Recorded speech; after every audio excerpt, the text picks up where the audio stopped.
Hi everybody.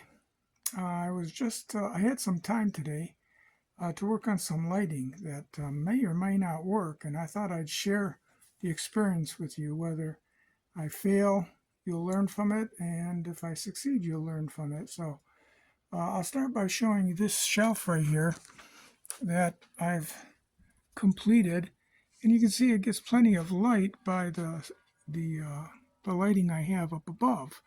But my problem with this kind of lighting, people have been complaining about the bulb light being in their eyes, especially when it shoots across the room.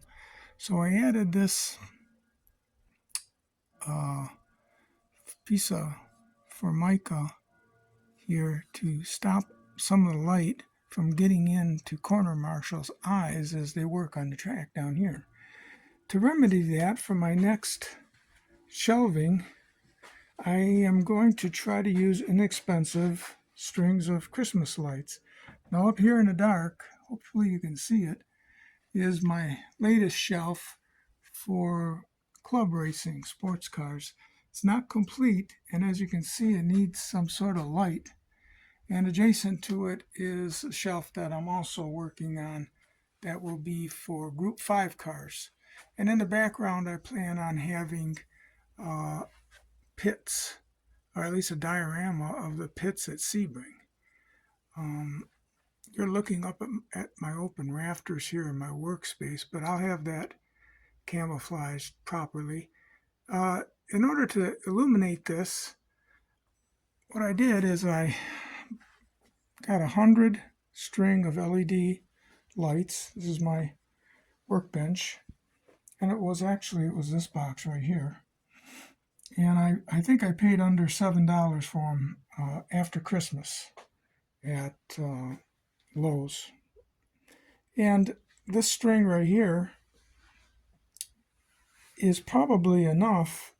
I tested it, and I think it's going to be enough to sit in this channel right here. This is a metal channel, and I'll screw this metal channel up to the ceiling, and the light from the bulbs, which would be hot melt glued and wired in along this, would illuminate the shelves.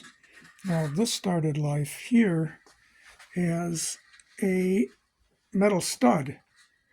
2x4 studs usually are inside of our walls here in the States. And if you have an office building that needs to meet fire requirements, they use metal studs. And what I did is I bought this $7 metal stud and I cut it into two. The reason I wanted to do that is because this looked kind of decorative. I painted it white to match the ceiling. And my intentions now are to install it with those lights up into this area. Let me see if I don't know if we got enough light to do this, but I'm going to very gently try to show you guys what I'm doing here. I hooked it up to the drop ceiling, and then on this side, it's going to rest up here like this. And it'll contain the lights and hopefully illuminate the shelf. We'll see how far we can get.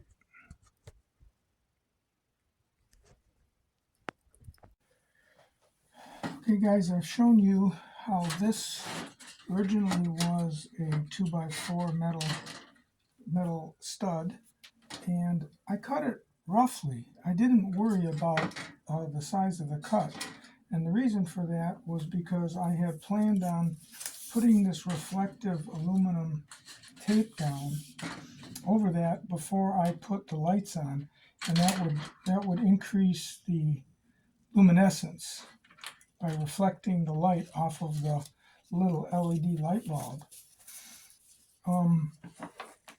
But before I go that far, I thought I would create holes in this piece of L channel and put a wire through it so that I could bind the lights as I go along. I'm going to use hot melt glue, but I didn't want to rely on that 100%. In order to do this, I have to punch holes every, I'd say 12 inches. So I've already done it here, and you can use a drill if you want, but I found that a punch set that I bought from Harbor Freight for about 35 bucks work really well. This is a punch set that I'm talking about. It'll punch through 14 gauge metal, and it's coming quite handy. You can see this is where the punching process takes place. I think what I'll do is help show you a little closer how that's done. So I'm going to start with this piece. This is a short piece that will illuminate the shorter GT cars on that shelf. I'm going to put it in, and I can adjust how far in I want to put it in. And since I know this is the end, I'm going to punch a hole and then lift it off. I'm going to come adjacent to that hole and punch another one. Again, you could put this on top of a block of wood with a nail and punch that hole if you like, but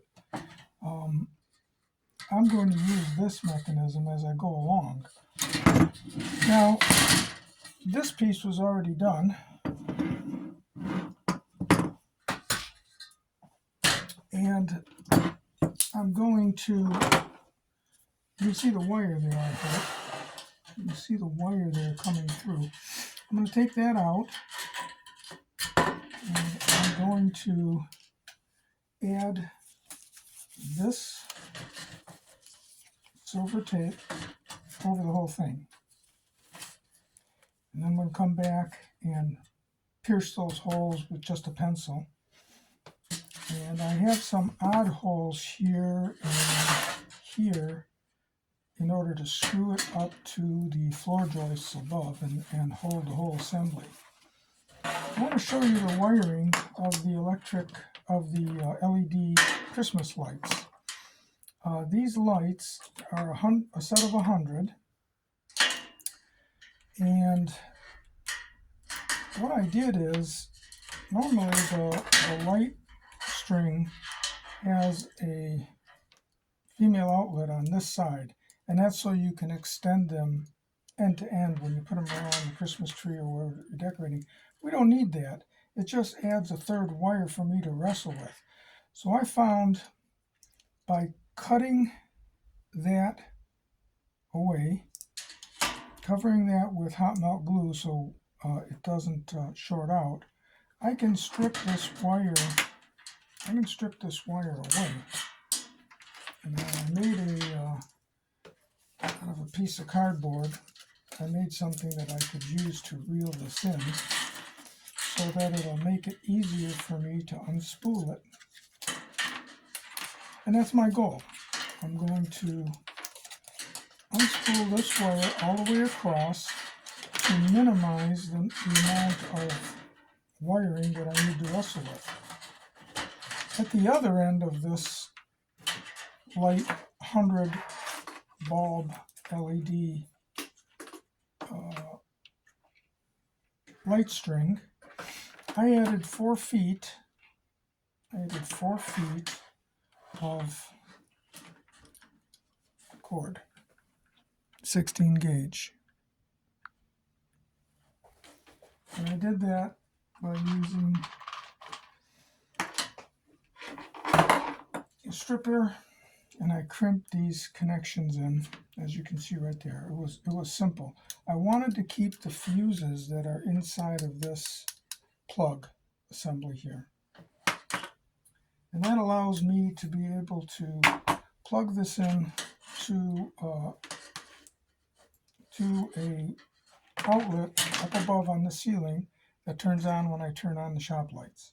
And then this will come on. So I'm going to go ahead now and begin to lay the tape across this. Now this stuff is super sticky. I think that what I'm going to do, well, I'll put it right on. When you strip this, these metallic tapes, it's a good idea to pull the backing off. That way you don't get a lot of kinks. If I did it the other way around, it begins tends to give me all these puckers and kinks. So since I've already punched the holes, I'm going to go ahead and add this in. And then I'm going down the line.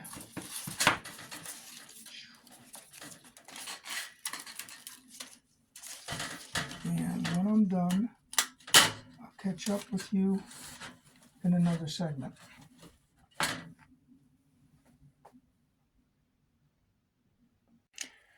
Okay, everyone, I'd like to show you my progress. So far, so good.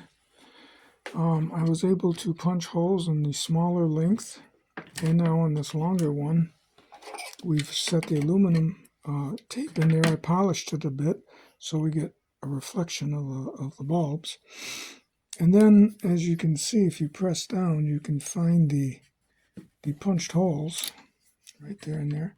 And I went ahead and used this awl and punched through, because my goal is to get a wire much like this. This used to be a Christmas tree hook, but they tended to be too soft. So I'm using them for another purpose. As you guys know, I'm pretty decent at that. Never throw away what you can use another day. In fact, these are the punches I got out from punching those holes. I'll keep those in a separate container as for details in future modeling.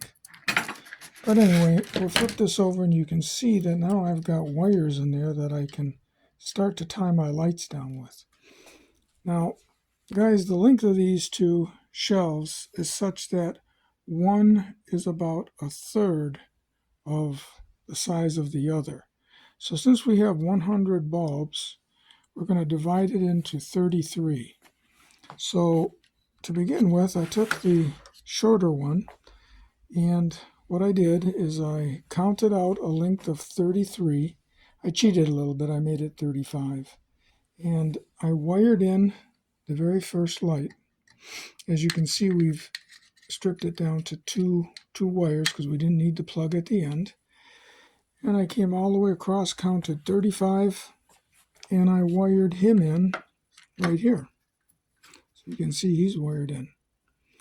Then I stretched the whole thing out until I found the middle of the string of lights, and I pinned it down right here with the same method. And I just did that roughly to hold it down. Then I stretched out this section and I divided it into two, and I brought it down and I wired it in, as you can see right there, and I wired it in right there. Once we get that far, then it's easy for me to be able to look at this and say, okay, in this length from there to there, I've got 1, 2, 3, 4 light bulbs that I got to put in.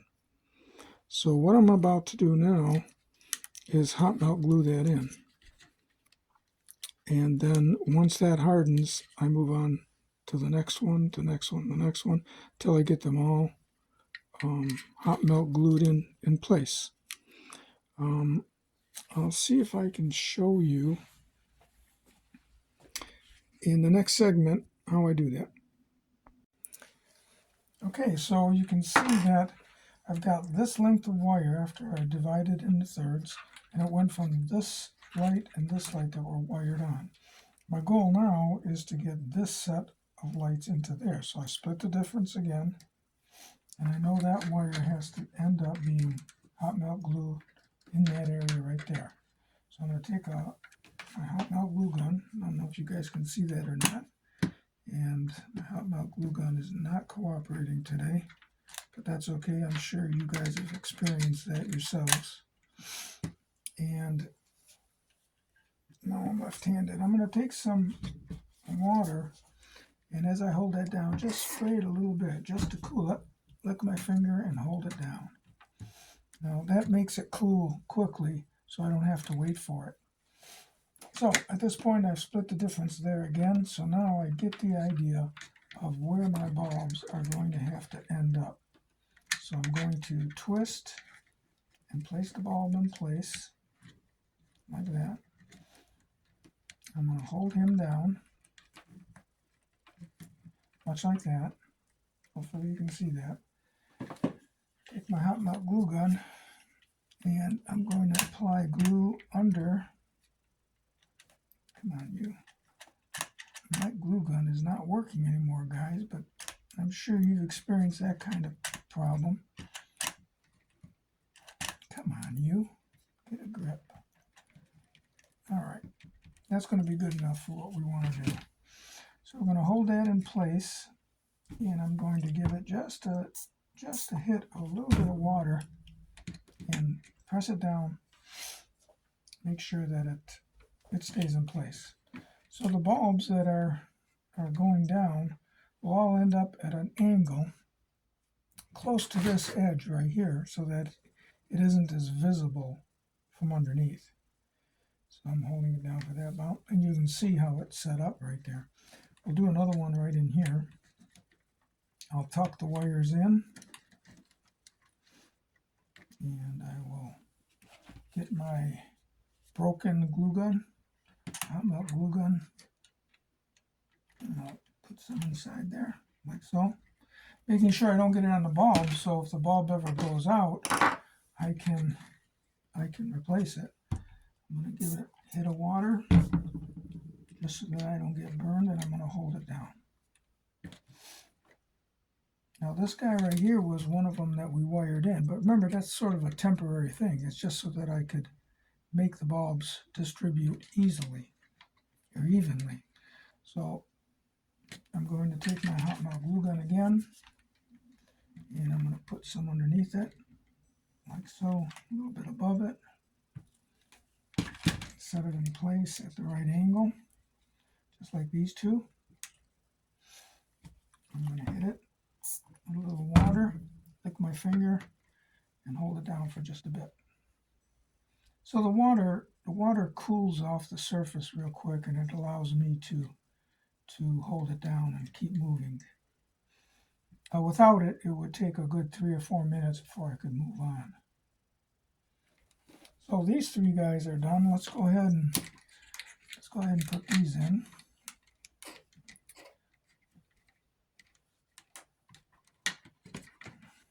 Once again, I'm going to get my broken glue gun and squeeze it in there to hold that in place. Make sure that it's lined up. I'm going to spritz it with some water.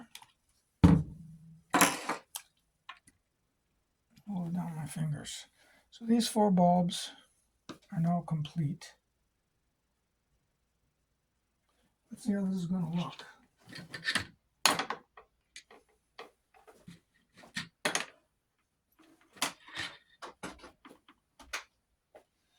Oh yeah. So you can see I get a reflection there, and what this aluminum tape does for us is gives us a little bit more light. So I'm going to continue on with this piece, and then I'll do this guy right here. You can still see the wires sticking up over here. That's how I get started. That's a longer length, and we'll see where it takes us, guys.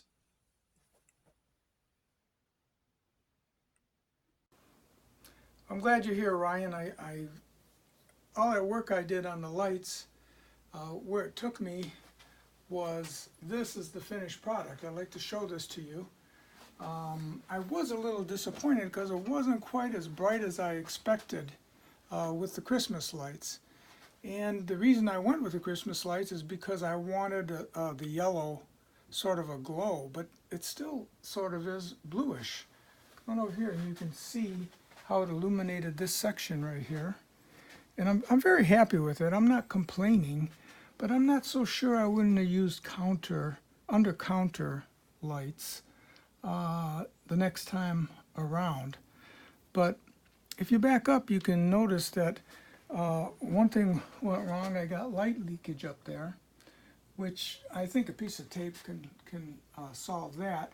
But the problem that I had is that I intended this 90-degree metal to be flush up against the ceiling, but then the lights showed down, and they were more or less in my eyes. So I had to rock this about 45 degrees, And to do that, I had to build brackets at both ends. The long one came out nice. If you come over here and take a look at that, you can see the bulbs. Brian, can you see the bulbs up in there? One sec. And that the aluminum tape really worked to double the amount of light. But again, instead of being able to simply screw them up to the rafters above, I ended up having to make 45-degree brackets, which is no big deal. It surprised me that they didn't work out the way I expected them to be without cranking it around a bit. But I'm happy. I'm not complaining. I think it worked out real good. But for my next shelving, which will be down at the end for my Indianapolis cars, Formula One cars, I think I'm going to use an under-counter light. In fact, this was on sale at Lowe's. It's a 24-inch. I paid $26 for it. And if it works out and is actually the warm light that it's supposed to be, it's probably the way to go instead of all the work that I ended up doing putting on $10 Christmas lights. It costs $10 more, right? But the work has to be important. You know, Ryan, when you see all the wires and stuff back there, this shelf I haven't discussed yet, but I did put it up. All that is going to be hidden when this is finished with a diorama of the Le Mans pits. This car right here is one of my favorite cars. You can see I'm using this as my reference. This is at Le Mans. You can see the Le Mans pits in the area. So that area that you see with wire and junk in the background is going to be hidden by a facade of the pits at Le Mans. That's yet to come, and I might do a video on that if anybody's interested. But all in all, Ryan, that's it was a success. A couple of surprises, you know, where I had to crank the bracketry around 45 degrees. The lights are good. I don't know if it was worth all the effort, though, as it turns out. We'll see on another video when I try these under-counter lights on one of these. So with that said, thanks for tuning in, guys. Got any questions, please write in, comment, and I'll be happy to answer you back.